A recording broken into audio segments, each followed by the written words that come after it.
I did just that. Drugs? Haven't been on any for 9 months. This is just a start. I'll make it into college, I promise you.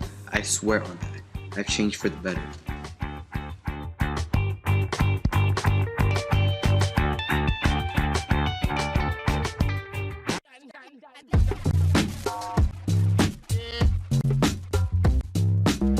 Hi, I'm Amy Goodman, host of Democracy Now!, your daily, unembedded, international, independent grassroots news hour. You're watching Cambridge Community Television, the #1 public access media center in this country.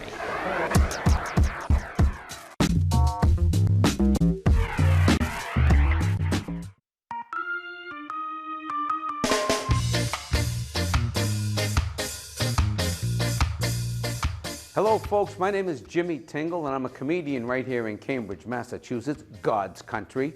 And I just want to say, I don't want to brag, but I've been on national television, 60 Minutes 2, HBO, Comedy Central, MSNBC, CNN, and Fox, and I've gone from national television to CCTV. Let me ask you a question. How many performers do you know have gone from national television to CCTV? Very few. That's why I love this station. Where else could I get my own show? Please continue to support CCTV. We really, really appreciate it. Especially me. I need viewers.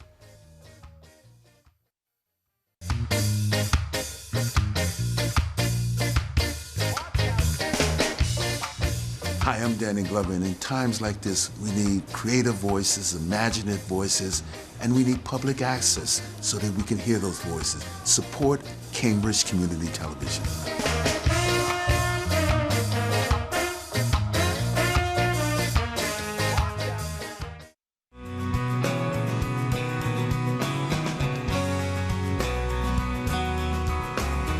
I'm Susan McDowell.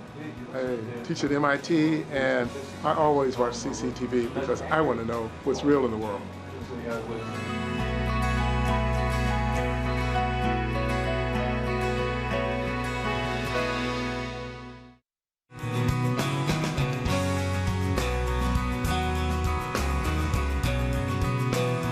Hi, my name is Derek Jackson of the Boston Globe, and I hope you enjoy what you're about to see on CCTV.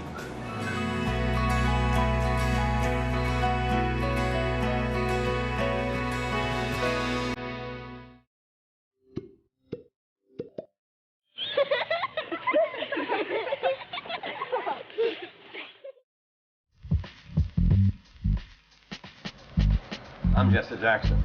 Now, I'm in Cambridge, or in the greater Boston area. I always watch Cambridge Community Television.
I noticed that one.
Almost Crimes.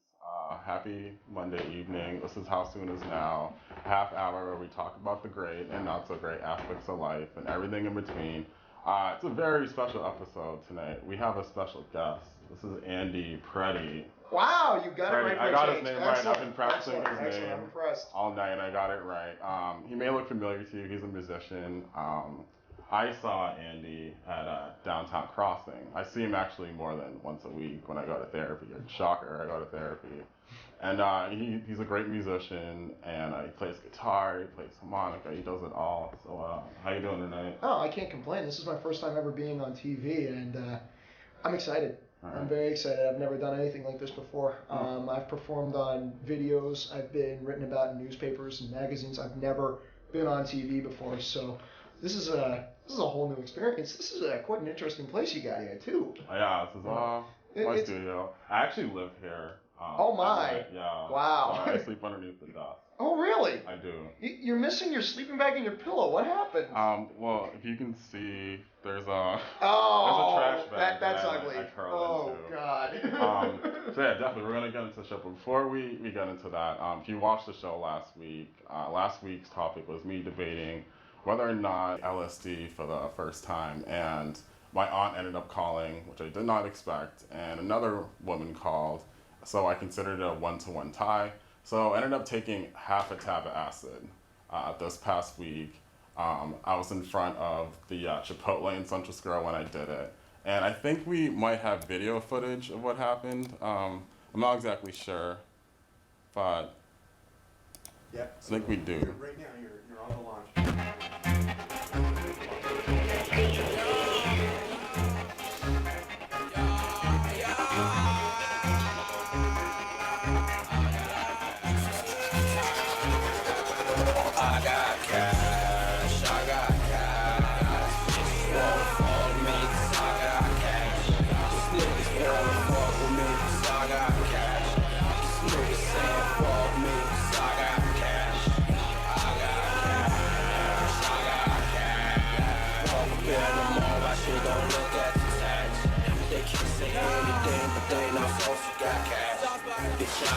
Nah, man, I don't even know. Never again. How in the world did you afford a rocket ship? Seriously. It was an imaginary invisible rocket ship. Very cheap on eBay. Wow. That was one heck of a ride. Yeah, never again. I don't know if you've ever done it before, but please don't. Okay. This is a PSA, kids. No, say no. So Andy, how did you get started in music? Oh, okay. So, I've always been a big fan of music. When I was little, my parents, when I would throw temper tantrums, they would stick me in front of my mom's record player. My mom would put on Boston, the Beatles, Johnny Cash, music like that. And I remember listening to my mom's Beatles 45s. In particular, it was I Want to Hold Your Hand and Twist and Shout. All right, early Beatles. Early Beatles. And I just remember thinking, oh my God, that is awesome. And I want to do that myself. I want to learn to play guitar. I want to learn to sing and play songs and write stuff like that. So that was probably around the time I was 4 or 5 years old. And then I got a harmonica when I was 3.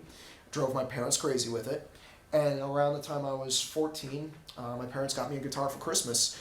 And lo and behold, my next door neighbor, Tom Simchak, was... Shout out to Tom. Oh yeah, Tom, love you, buddy. Tom was a retired music professor from Berkeley. My next door neighbor. So, I was very lucky. He came up to me and he asked me if, I had a guitar and if I wanted to play and I wanted to learn, and I said yes, and he taught me how to play guitar. And around the time I was 18, I got a neck piece and started putting the guitar and the harmonica together. When I was in high school, I started writing music, and I really enjoyed it, and I wanted it to be my vocation from that point on.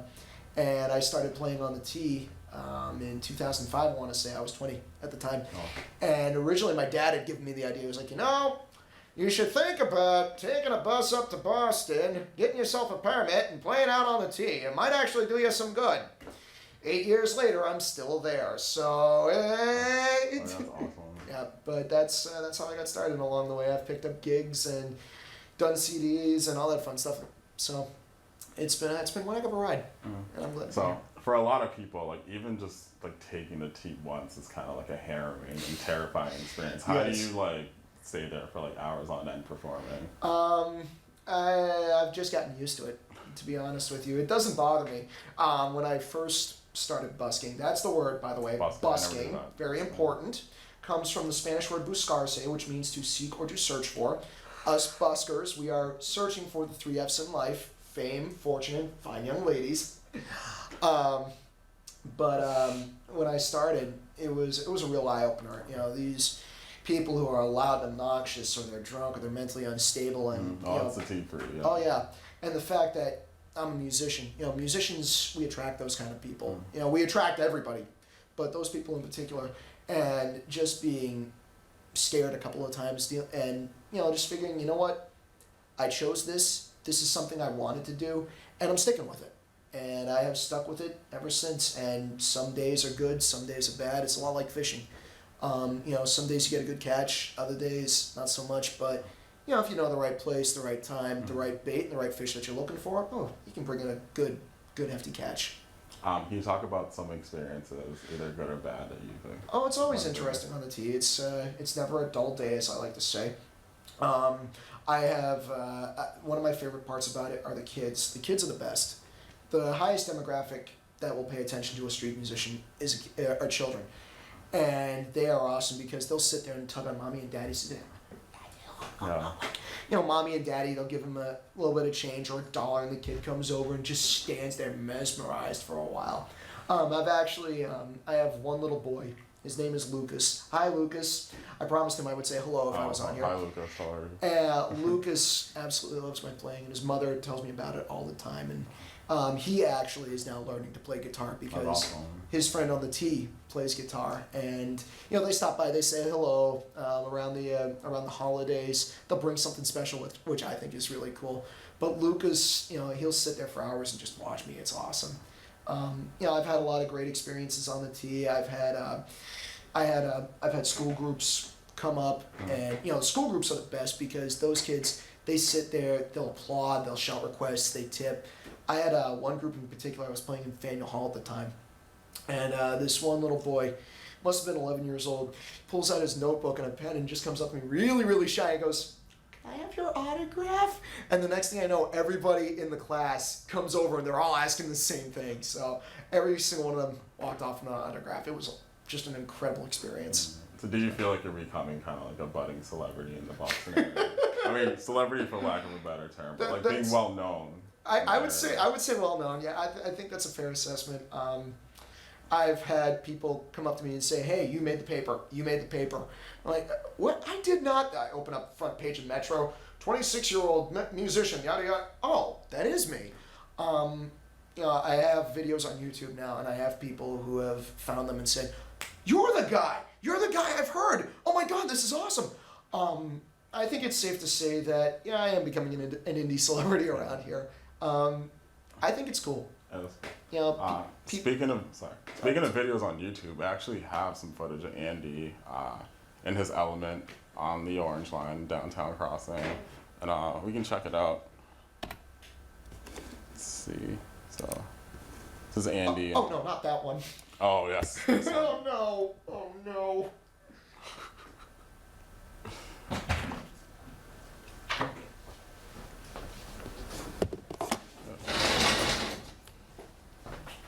Alright, I think you got lucky.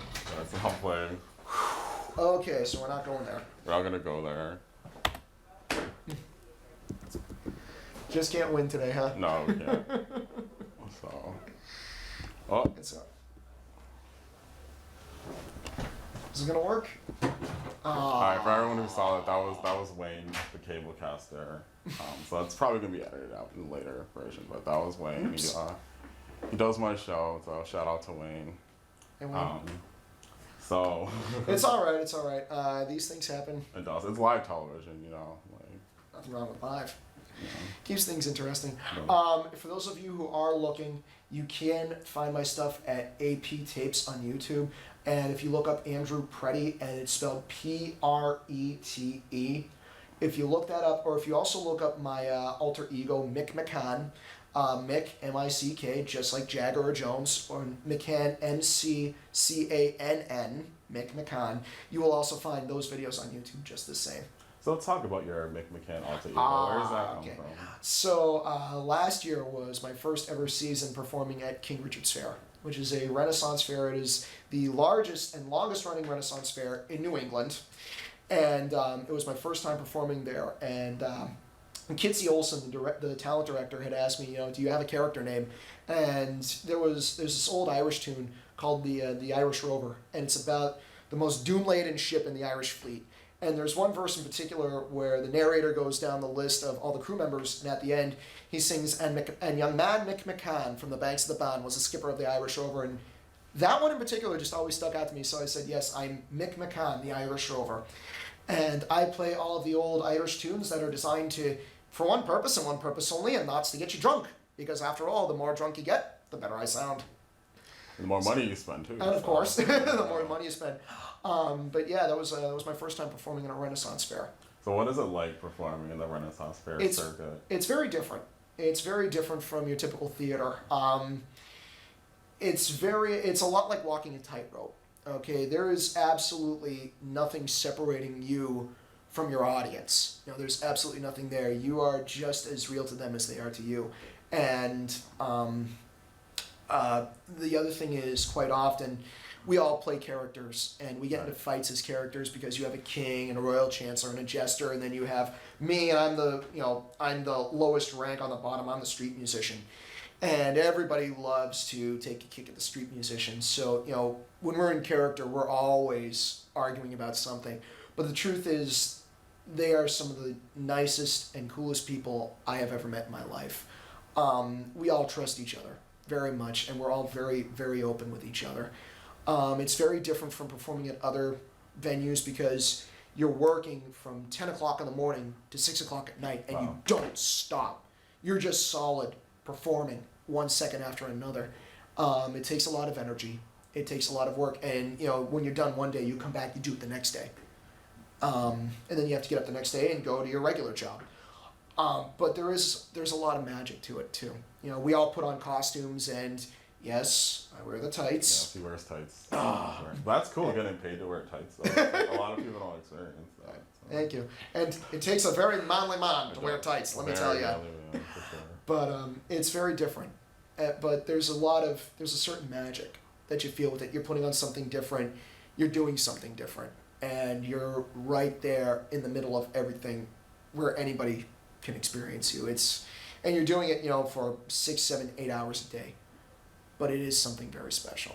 And I do recommend to anybody out there, if you get a chance, go to a Renaissance fair. They are very worth it. I mean, it just sounds cool. Like, I've always wanted to go. I think jousting looks cool. It's like a nice blood sport. I love to drink beer out of a goblet and those giant turkey legs that turkey legs always have for some reason. Takes a manly man to eat one of those too. Yeah. There's a lot of different stuff going on at a Ren Fair. Obviously, you have the jousting. You have juggling acts. You have a scenario troupe, which is the drama and the theater.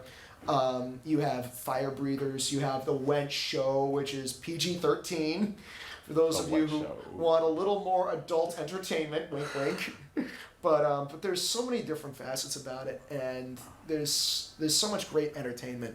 And at KRF in particular, there's also a tiger show, which I also highly recommend. The tiger show is incredible. They bring out actual live tigers onto the stage. What do they do? They make them fight each other? No. They make them do tricks. Like they'll stand on their back ends, or they'll jump 30 feet into the air or something like that. They'll make them, they'll take something out of the tiger's jaws, something like that. It's quite a feat to watch, though. It is really something special, and I do recommend it. That's cool. So that's your side gig, but your main gig, you're a musician. Absolutely. And you have 3 albums? I have 3 CDs. My first CD came out in 2004, and it was called Working on It. My second CD was 2006, and that one was called Whose Idea Was This? My first one was really bluesy. I really was big into the blues at the time. Stuff like Lead Belly and Muddy Waters and Howlin' Wolf, and I wanted to make a record that was closer to that. And then when I did Whose Idea Was This, that was more of a folk album. It was more of a humanist album because I wrote a lot of protest songs. I wrote a lot of songs from the perspective of someone behind bars, someone who was homeless, something like that. And then my third CD came out in 2008, and that was called Graveyard Shift, and that was just a solid DIY rock album. You know, as rocking as you can get with just an acoustic guitar and a harmonica, but I really wanted that one to be really upbeat and sound really just raw, gritty, and edgy. I'm working on CDs number 4 and 5 right now, and I hope that at some point in the next year or so, those will be able to come out. I've also collaborated with a few friends of mine. My friend Tom Dutton. Hi, Tom. Hi, Tom. He is an Irish harper. Another Tom. They're very popular. He's an Irish harper, and he's an incredible musician. And the two of us collaborated on his latest CD, and that came out in February of 2011. And that one was called Songs from the Pubs of Ireland. We did a lot of Irish songs on that, and it was a wonderful experience getting to work with Tom. And then my other friend, Molly Alice, who's an indie musician, originally from Boston, actually. And her CD, Pilgrim, came out also in February of 2011. And I was on that CD playing harmonica on a couple of tunes. And, you know, everybody always comments that, they love the orchestration and her songwriting, but they always say, that harmonica player, he's really good at what he does. So how can the people of Cambridge get their hands on your music? You can find me obviously on YouTube. You can find me at Facebook if you look up Andrew Prete Music. Again, that's Prete. You can find me at myspace.com/Andrew Prete's Band. If you still have a MySpace. Oh yeah, I still have MySpace. I still check it all the time. Oh yeah, same here. MySpace, hasn't exactly won the battle of Facebook, but it does still exist. Shout out to MySpace. MySpace, we still love you. But yeah, I'm still on MySpace, and you can find my music on MySpace. Right. And you can also find me on Last.fm. Last.fm. I love Last.fm. Yep. You can find me there at Andrew Prete. Andrew Prete. Yep, I'm still there. And I now have a Twitter account.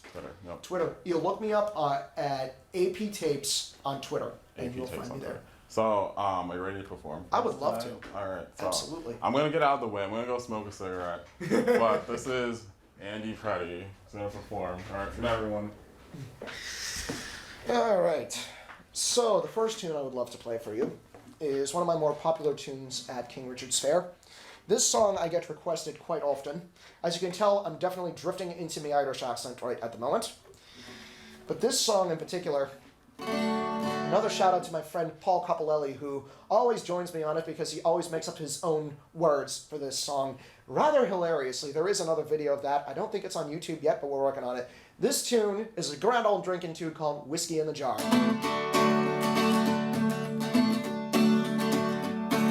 As I was rolling over the far-famed Kerry Mountain, came on Captain Barrel and his money he was counting.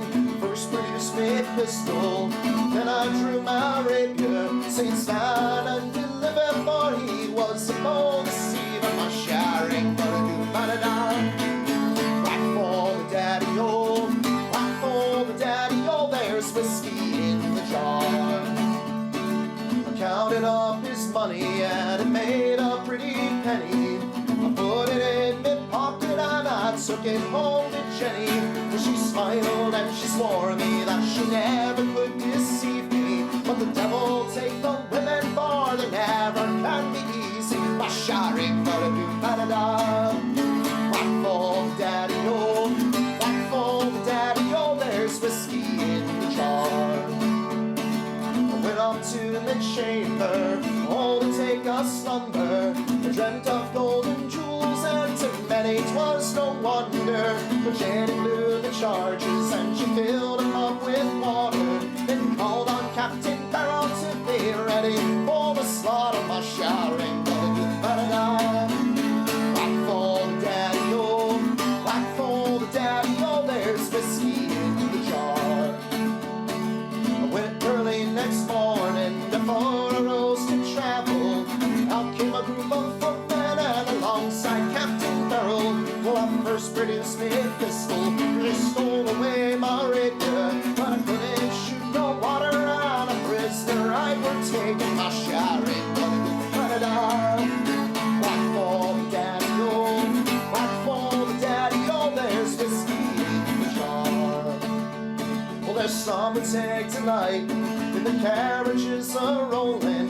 Some will take delight in the hurling and the bowling. For me, I take delight of barley, courting pretty maids in the morning, bright and early. My shouting, ba-da-da. Rock for daddy-o, rock for daddy-o, there's whiskey in the jar.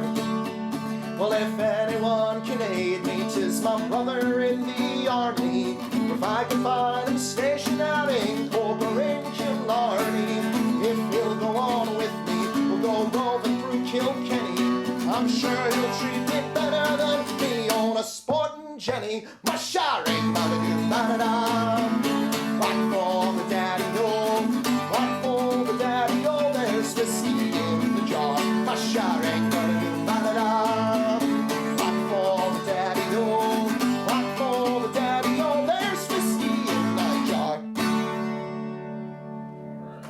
Oh, thank you very much. Thank you. All right, now everyone. I don't know what we're gonna do next week. Actually, we have a very, very special guest next week. Please tune in. It'll be the most interesting show I do. I want to thank you for coming in. Absolutely. Thank you for having me. It was a pleasure. Good night, everyone. Good night, Mom. Good night, Dad, Cambridge. Good night, Mom and Dad. Lisa, Jeffrey.